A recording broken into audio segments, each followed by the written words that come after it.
No, So I'm let's just kidding. get right into it. We're going to look at the new weapons. I put some slides behind us on the television.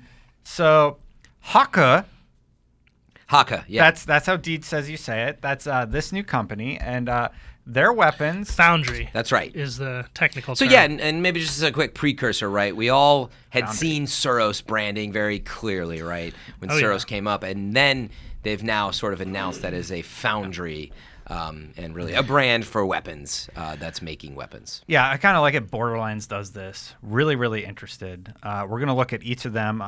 Some stuff to cover off on. Concept art by Josh Cross, Jesse Van Juk, Yeah. Adrian Majurzak. Sorry, guys. Wow, you should Mark have not Van even bothered going through that list. Heitzma. Stop saying their names. Go to Bungie.net Yeah, go to- and check out all the names. Sandbox designer John Wyzynski, Raj Nadam is the lead artist, Dave Stammel, and Matt Likey. Okay, the technical analysis. You by literally butchered John- every single one of Nailed their it. names. Nope, nailed it. John Wyzynski. It's clearly that one's easier to say. Anyway, Sorry, if anybody from Bungie listens, I just apologize for every show. Now, so talking about Hakke, hammers not scalpels, relatable design, harkening back to a lost era. Hakke is not about exciting form; it's about exciting function. A weapon's weapon. Hakke is the instrument of the people. So here they're talking a little bit about like the design pillars for how these weapons are going to function in the game. You can kind of look and see at the design right now, like they are very functional. They're not flashy. This They're is not a like futuristic concept art, looking. and this is it in engine. yeah, Hakke is described right. Correct me, right? I think you just read it. It's more literally simplistic and just read it. functional. The way you read it was very Oh, confusing. critique. But no, We're being basically it's positive today. utilitarian. Yeah. Right. It's simple. It's a hammer. Right. Hammer, not scalpels. That's the way to think about it. Relatable design, harkening back to a lost era. That's right. So kind of reminiscent of weaponry that we might have seen in prior, 500 years in the past, My in phone's the got Guardian lore, notifications going off. which Sorry. is really cool because a lot of the weapons we've seen so far have been very, what you might consider like futuristic military, right? Mm-hmm. Like definitely sci-fi, and these don't have that same sort of like feel to them. You They mean look in like general something- throughout the game? Yeah. Yeah, I don't know. They do vary it up, but a lot of the stuff leans more into the future sci-fi. Yeah, stuff. sci-fi. I mean, But it there is a is sci-fi stuff game. that like Last Word that's in between it, like No Land Beyond and Yeah. things like that. But these very clearly look like, something that you might actually, I don't want to throw it out there, but something that wouldn't be out of place in like a Call of Duty game. I know. I was just thinking the same thing. Like something that feels a little bit more grounded in a reality that we know to be our own reality. Right. Overall, I really like the design. We haven't had a chance to use any of these, so today we're just going to kind of look at them and grade the overall design of these weapons. Some of the other ones we have had a chance with. I like these a lot. I think out of the three, these are my third favorite, maybe? What do you guys think? Yeah, they're not my favorite design out of everything, but as Sean put it, they match the goal, which is right there, a tool. There's just some basic like teeth on it almost, and it's square. And you're I like right, the it's shotgun. not out of place with like how you might even imagine, these guns in more of a modern warfare type game. They're the Ford of guns and not the Lamborghinis. It's not about flash. man, It's not you're- about pretty. Hey, I drive a Ford. I love Ford. You were breaking Joseph Cross, Jesse. No, I'm just. But I think like I said, that's actually something I think Destiny needed. Yeah. Like in terms of design. I like the design of them. I think it's functional. I don't like the color scheme. Like I think Of the they're a Hakke. little. We're talking about Hakke. Yeah, I think Yeah. they're a little bland. But That's the intent. yeah, It is, again, like, the way I would put this too is like, it's like when everybody gets whatever, the Light Beyond Nemesis, Warlock helmet, or you're wearing these amazing things. When everybody's wearing them, it's just like everything Yeah. is overdone and nothing special anymore, which is why I have my tower more shaders, outfit, please. as I often talk about my casual tower. Fran gear that I takes wear. so long to get ready for anything. You have a in casual real life and in outfit Destiny. in Destiny. Yeah, I go back to the original, like, kind of, it's like the robe that you get in the very beginning. That's amazing. Which is awesome. But anyway, the let's- point let's- is, yeah. what makes those special in this case is, assuming everyone's not using them, they stand out more as the simplistic, hammer type set. So I think that's cool.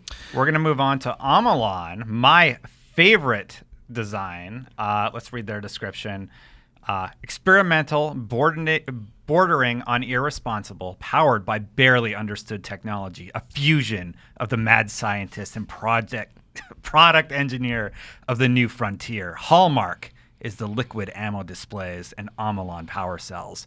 Omolon is the future return. Yeah, these are little poems, that are haikus or whatever. Design right? pillars. Yeah. But it's more... Looking at them, though, they look so good. I love how they look. So simplistic, black. So they're energy-based. Yeah, if you read the description, these are energy-based. So meaning like the function, like in terms of design, they're supposed to be a little lighter. Sure? Exactly. Pointing to lighter the screen, and with less moving parts, and definitely smaller. And you can kind of see that in the design, as they look very smooth and functional, as if like, I hate to say it, but like, how all of Apple's products are designed from one piece of aluminum, like, and there's not multiple pieces put together. That's the design that kind of these guns to me reminds me of. These are closer to like the Vestian Dynasty, maybe, where it's just that simple. It's like mostly white, simple, and it shoots energy. I mean, you should, I think, like, read doesn't that shotgun, or that's the sniper rifle, right? Sniper. Yeah, that looks like one big block of metal, like not multiple ones assembled. This is my favorite of all of the guns. This is why I made it our the sniper? image for the week. Yeah, this looks like a sniper rail just gun. looks awesome. This reminding anybody else of Fifth Element? I'm pretty sure. sure, that was- why not? I think Yeah. was it Fifth Element? I think, yeah. It's either that or like maybe like Oblivion or something. Anyway, I mean, obviously, sci-fi inspirations come from everywhere. I'm not saying it is ripped off from Fifth Element, just for the record. Just reminding me of that. Yeah, A lot of people have future compared the forward. Vex to the Fifth Element also. That's a good point. It's probably an inspiration. Well, there's actually that joke, look it up, with Gary Oldman holding. It's really close to the Vex, that one gun he uses. Gary Oldman had the Vex before anybody. Yeah, exactly. That's the meme. But you should real fast, Destin. Can you read through the instead of the poem there, the actual details of the gun of Omolon? The sniper? No. If you could read through the core details, right? Pioneers of energy weaponry, Omolon is the first foundry to experiment beyond the world of combustion ballistics. Sporting lighter, ergonomic frames, Omolon weapons all start with generous base handling stats to build from. Omolon talent grids focus on behavioral perks over stat customization. Legendary talent grids are the only weapons that offer 3 perks. 1 as the first non-scope upgrade, and 2 as a binary choice, almost got through it, in the final column. Perk selections favor perks that are energy-based and or go beyond the weapon to interact with the wielder's abilities or status. Well, we need to practice this. But the point is it's energy-based, and you'll find as you read through this, right, and we'll get to Suros. Suros is a very customizable set. This is somewhere in between. But the point is it's kind of, it's more on the energy side of things and less on the maybe attributes of the scope or this or that. So there's definitely, you're going to kind of have to look through each one of these and figure out maybe what works for your play style. They've thought a lot about that. Hakke's simplified set of scopes work best for the weapon, front-loaded perk nodes. This is the previous one we looked at. Their perks are focused on offensive actions and combat tactics. Yeah, exactly. So each one, their perks are laid and out. their pulse rifles fire a burst of 4 rounds. I found that interesting. Yeah, with instead of damage 3. Just to match the DPS of a 3-round burst. I don't like that, personally. Yeah, I normally don't like more bullets with less DPS, but... well, the same DPS. Well, sorry, with less damage per bullet. Is what I meant. But so we'll see. This particular handgun, we actually got to use it at E3. Yeah. It's pretty solid. It wasn't really anything special, though. It wasn't leveled. Yeah, so we didn't really get to experience anything. Yeah. And it was all E3 build. So yeah. It felt good, but it was just one of those love that sniper. Unoptimized guns at the time.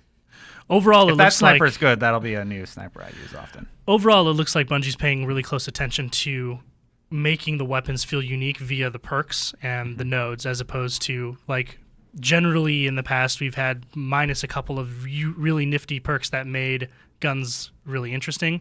You'd get things like perks that increase or decrease the reload speed or the scopes and stuff, kind of generic ones, and these ones all seem to have very different ideas for what the foundries want to do with their weapons. And that's exactly the point, right? Is you're not going to get a Hakke gun that is randomized, that suddenly it almost feels like the Suros gun that you got. It's not going to have some of the same. I hope they take away stuff, rerolls on a lot of these weapons, because the I'll bet whole you a lot of rerolling these ones system, won't. I'll bet you only the PvP weapons will in the future. the whole rerolling system really took away a lot of the the special feeling about guns that you had, for me anyway. Like, all the guns in prison weren't that special to me. Well, and, that was just because that's not because of rolling. That's because those guns suck. Yeah, the Queen's guns weren't really special either. So hopefully these have like standouts. It doesn't sound like you can really. Well, maybe you could re-roll them, but it would be within maybe the randomized perks that they get. Yeah. But obviously, they are very specific and tuned to a play style, and and it's going to be more about what you want. It sounds like, right, is getting guns for what they do. You know, which I mean, instead of getting a gun and then making it do what you want it to. Yeah, exactly. Like, it was a good idea, but I definitely agree. It's kind of been. It didn't quite work out as intended, I don't think. Yeah. So we're gonna move on to Suros, and before we get into that, Fran wants me to read stuff.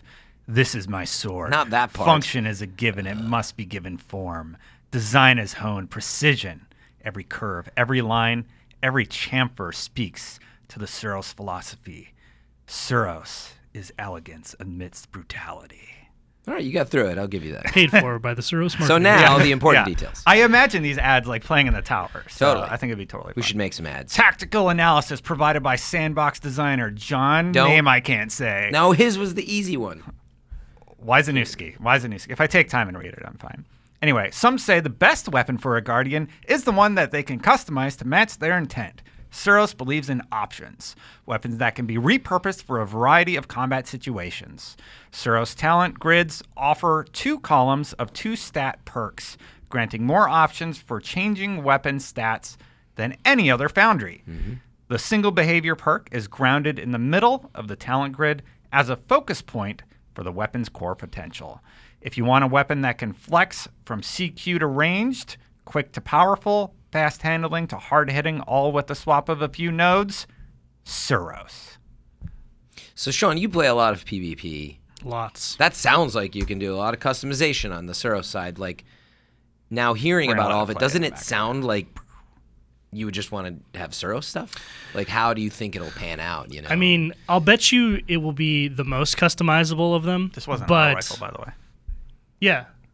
Well, we had that discussion about it possibly being a pulse. Yeah. Oh, no, that's the auto rifle. Yeah. It sounds like of the 3 foundries, Suros will be the most customizable, but I think that oversells how much customization you'll be able to do. Like, I think you're going to find yourself in a position where, like, as much customization you can do, it won't be as good as if you were to use a weapon custom built for that one purpose. Right. Like a close quarters thing, you know? And I think that's fair. Yeah. Like, you'll gain some flexibility, but then you'll be like, you know what, I just like the pulse rifle from Hakke. Or like what you'll end up finding is it's kind of even built into their design philosophy there when, Destin was reading the pillars, but like Suros believes in options. I'll bet you that those guns will end up being kind of jacks of all trades, but not a master of any, Could be. Yeah, I mean, that's sort of my point. Feels. Like, otherwise it could be very powerful. But So at E3, I got to use this rocket launcher. Yeah, I did too. And the Scout, or not the Scout, the actually it's not on here. The Pulse, the Suros Pulse rifle was really good.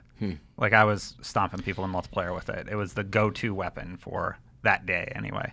Yeah, and my question was a little loaded. Is that everybody loves Suros today? I like Everyone the loves name. I one like Suros. the name. The rocket launcher had 1 round in it, though, and I never like that on a rocket launcher. No, you need for at sure. least 2. Yeah. You know, no tracking. It had proximity. You don't but, need tracking yeah. for PvP, though. You don't need tracking for PvP, I like tracking with horseshoes. Well, it's nice in trials. You just need horseshoes. Yeah. I guess. And Yeah. hand Tracking's a PvE thing, I think. Not necessarily. Horseshoes is great. You hit them with that tracking, they try and jump away. It tracks to them, I blows think it depends up, on your kills them. playstyle, right? Like, Yeah.